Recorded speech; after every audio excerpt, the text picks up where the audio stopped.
Bonjour peuple de Dieu, bonjour mon frère, bonjour ma soeur, bonjour serviteur de Dieu, bonjour quiconque m'écoute et qui a l'appel du Seigneur, la vocation céleste. Je vous salue au nom du Seigneur Jésus-Christ et c'est dans la joie que j'aimerais encore vous recevoir dans cette série d'émissions, La Profondeur, Appel à Profondeur. Je suis le pasteur Fabrice Gassana de l'église Le Doigt de Dieu à Bruxelles. Comme vous le savez, nous nous retrouvons régulièrement autour de la parole du Seigneur pour partager les bienfaits de Dieu et pour connaître les écrits, les Écritures qui ne peuvent passer. Et la pensée de Dieu avec nous, c'est que nous allions toujours plus loin et que le Saint-Esprit nous éclaire, lui qui est notre lumière. Vous savez, le peuple de Dieu a l'habitude, malheureusement, lorsqu'il suit le Seigneur à un moment, il regarde à d'autres lumières. À l'image un peu de mages qui ont quitté l'Orient, qui ont suivi l'étoile, qui brillait. Et quand ils sont arrivés dans le temple, plutôt à Jérusalem, ils ont oublié l'étoile et ils ont commencé à vouloir se réjouir avec la lumière, les lumières qu'il y avait à Jérusalem. Raison pour laquelle ils se sont égarés et qu'il y a eu des soucis. Donc la pensée de Dieu, c'est que nous puissions nous focaliser toujours sur cette étoile ou sur cette lumière que lui nous donne et que nous puissions la suivre jusqu'à bon port, à destination. Aujourd'hui, nous allons parler encore de notre thème que nous avons commencé la fois passée, si l'Éternel ne bâtit la maison. Le texte se trouve dans Psaume 127, le verset 1 à 2. La Bible dit, Cantique de degré de Salomon. Si l'Éternel bâtit la maison, ceux qui la bâtissent travaillent en vain. Si l'Éternel garde la ville, celui qui la garde veille en vain. En vain, vous levez-vous matin, vous couchez-vous tard, et mangez-vous le pain de douleur. Il en donne autant à ses bien-aimés pendant leur sommeil. Oh, j'aimerais dire d'entrée de jeu que la pensée de Dieu, c'est que tu ne manges pas le pain de douleur, mais le pain qu'on mange en plein sommeil. Oh Seigneur, révèle-nous c'est quoi ce pain qu'on mange en plein sommeil. La fois passée, nous avons donné les quelques vérités qui ressortent en lisant simplement ce texte. Mais aujourd'hui, j'aimerais passer à l'autre étape. Expliquer en réalité quelles sont les méthodes de Dieu pour bâtir. Parce que nous avons dit que si l'Éternel bâtit la maison, et nous avons compris que l'Éternel peut bâtir ou ne pas bâtir avec un chrétien, avec un enfant de Dieu. C'est-à-dire l'Éternel peut être associé ou pas à un projet où nous voulons bâtir, où nous voulons arriver quelque part. Maintenant, si nous avons pris la décision depuis la dernière séance que nous avons prise ensemble, nous avons plutôt écouté la parole du Seigneur, nous avons pris la décision de bâtir avec Dieu. Alors, nous devons d'abord savoir quelles sont les méthodes de Dieu pour bâtir. Et après, nous pourrons nous associer à lui. Parce que si ces méthodes ne nous conviennent pas, à ce moment-là, demandons au Seigneur, est-ce que tu peux nous donner encore plus de clarté? Ou d'autres diront, Seigneur, je ne m'associe pas à toi parce que tes méthodes n'ont rien à voir avec ce à quoi je m'attendais. Où nous nous attendions. Mais j'aimerais dire que nous, enfants de Dieu, nous sommes prêts à suivre Dieu, quel que soit le chemin. Voici les deux méthodes que Dieu emploiera toujours pour bâtir une maison, pour bâtir avec soi. La première méthode, la méthode de Dieu, c'est que le Seigneur doit toujours bâtir toujours après que l'homme est détruit. Donc premièrement, avant que Dieu commence à bâtir avec toi, l'homme doit d'abord détruire et après Dieu pourra commencer à bâtir. Cela se trouve dans Jean chapitre 2, le verset 18 à 21. La Bible dit, les Juifs, prenant la parole, lui dirent, quel miracle nous montres-tu pour agir de la sorte? Jésus leur répondit, détruisez ce temple et en 3 jours je le releverai. Les Juifs dirent, il a fallu 46 ans pour bâtir ce temple et toi, en 3 jours tu le relèveras. Mais il parlait du temple de son corps. Voici la première méthode de Dieu pour bâtir dans ta vie. C'est-à-dire qu'il y a un temple qui doit être détruit et il y a un autre temple qui doit être bâti. L'homme bâtit son temple ou bâtit son projet en plusieurs années. Mais pour le Seigneur, il suffit de 3 jours.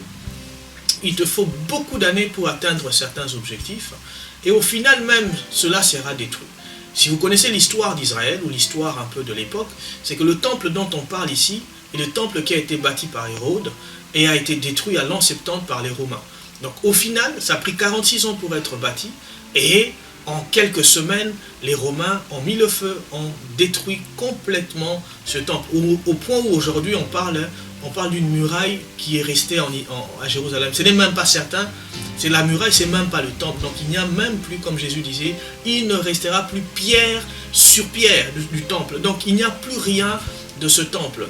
Et le Seigneur même aimerait te dire aujourd'hui que tout projet que tu as lancé toi-même n'aboutira pas. Et même si aujourd'hui on le voit sur ses fondations, on le voit embelli, on le voit briller, la pensée de Dieu, c'est qu'il ne reste plus pierre sur pierre de la maison que toi, tu as bâtie toi-même. Pourquoi Dieu aimerait que l'homme détruise d'abord? Parce que, pour la simple raison que ce projet-là n'a pas été associé à Dieu ou n'a pas commencé avec Dieu. Vous savez, Dieu a une manière de travailler. C'est que le Seigneur n'impose jamais rien. C'est pourquoi le Seigneur attendra toujours que l'homme détruise. Et quand l'homme verra qu'il ne peut rien de lui-même, l'homme laissera Dieu, à ce moment-là, bâtir à son tour. Regardez un peu le peuple d'Israël. Un jour, le peuple d'Israël demande à Dieu, nous voulons un roi. Et Dieu, dans la pensée, c'est que le Messie lui-même devait régner. Donc le Messie, et au travers de lui, c'était David. Or, David n'était probablement pas né ou n'était un enfant. Le temps n'était pas encore arrivé. À mon avis, Dieu allait susciter David au travers de Samuel. Mais l'homme vient et dévance la pensée de Dieu et dit, nous voulons un roi. Et à ce moment-là, Dieu dit à Samuel, consacre-leur un roi. Et Samuel a consacré un roi selon les critères humains, les critères des hommes. C'est-à-dire un homme beau, un homme grand, un homme imposant, un homme qui venait d'une certaine famille, et un homme que les hommes pouvaient respecter. C'était le plus grand en Israël. Or, ce n'était pas la pensée de Dieu. C'était une construction, un projet humain. Et qu'est-ce qui s'est passé après pratiquement 40 ans? Ce projet s'est effondré car Dieu n'était pas dans ce projet. Alors, le temps de Dieu est arrivé, Dieu a suscité David. J'aimerais te dire que malheureusement, avant le temps de Dieu, l'homme précède toujours. Dans 1 Corinthiens chapitre 15, il est écrit que la chair est venue avant l'esprit. C'est-à-dire le premier Adam est venu avant le dernier Adam. Le malheur, c'est quoi? C'est que le premier Adam vient et il désobéit. Le second Adam, le dernier Adam, quand il vient, il apporte l'obéissance et la bénédiction de Dieu. C'est comme ça que il y a des choses dans ta vie que tu as initiées avant le temps de Dieu. Dieu aimerait te dire, le temps est arrivé, que tu détruises cela pour que lui le bâtisse. Aussi longtemps que toi tu n'as pas détruit ce que tu as lancé toi-même, Dieu ne commencera pas à bâtir dans ta vie. Première méthode de Dieu pour bâtir dans ta vie, c'est que tu détruises d'abord. C'est que l'homme détruise. C'est que l'homme arrête ce que lui l'a initié pendant 46 ans. Vous savez que le temple d'Hérode n'était pas le temple bâti par Salomon, parce que le temple bâti par Salomon était déjà détruit. Mais le temple bâti par Hérode était d'une grande magnificence, c'était beau à voir, mais le Seigneur a dit, il n'y a pas d'avenir. Détruisez et je bâtirai en 3 jours. C'est comme ça que le Seigneur en 3 jours a bâti le temple qui ne sera plus jamais détruit. Et non pas selon les méthodes de l'homme, mais selon l'Esprit de Dieu. Deuxième manière de bâtir de Dieu, et j'espère que tu es édifié par cela, je t'encourage à prendre des grandes décisions dans ta vie pour voir la main de Dieu. Deuxième méthode, Dieu doit être l'auteur et l'homme doit être l'exécutant. Donc le Seigneur, pour bâtir avec toi, il aimerait que lui soit l'auteur du projet et toi, tu dois exécuter. Je vais lire 2 portions dans la Bible. Le premier se trouve dans Exode 26, le verset 30. Le deuxième dans Hébreux 8, 5. La Bible dit, tu dresseras le tabernacle d'après le modèle qui t'est montré sur la montagne. Ça c'est Exode 26, 30. Et voilà comment Hébreux le présente. Lesquels célèbrent un culte, Hébreux 8, 5. Un culte, image et ombre des choses célestes, selon que Moïse en fut divinement averti lorsqu'il allait construire le tabernacle.